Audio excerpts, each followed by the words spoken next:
बिस्मिल्लाहिर्रहमानिर्रहीम। अस्सलामु अलैकुम। आज का हमारा छठा लेक्चर है। आज हम हा और हा, ये दो मिलते जुलते हरूफ जिनमें हम फ़र्क निकालेंगे।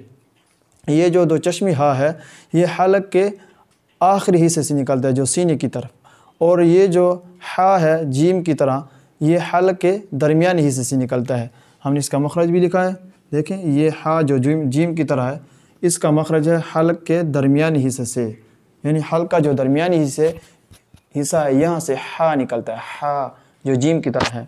और ये जो दो चश्मी हा है, ये निकलता है हलक के आखिरी हिस्से से, जो सीने की तरफ है। निकालेंगे अह अह इह अह इह। और ये जो दो चश्मी है हलक के आखिरी हिस्से से, अह इह अह इह अह इह अह इह।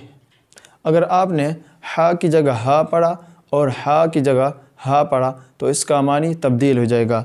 इधर देखें, अल्हम्द, हा के साथ अल्हम्द लिखा है, इसका मानी है तमाम तारीफ़ें, तमाम तारीफ़ें।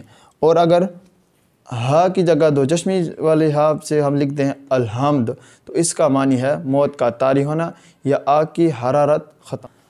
हा हा हा हा, अह अह, हलक के दरमियानी हिस्से से, अह इह हा हा अह इह अह इह। ठीक है। अल्हम्दु, अल्हम्दु, यह हा के साथ है, इसका मानी है तमाम तारीफ़ें, तमाम तारीफ़ें।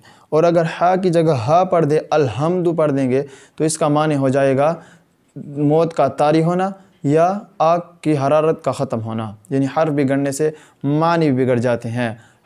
बस आज का हमारा यही सबक काफ़ी था। मिलते हैं नेक्स्ट वीडियो में एक नए सबक के साथ। अगर वीडियो अच्छी लगी तो चैनल को ज़रूर सब्सक्राइब कर दें। अल्लाह हाफ़िज़।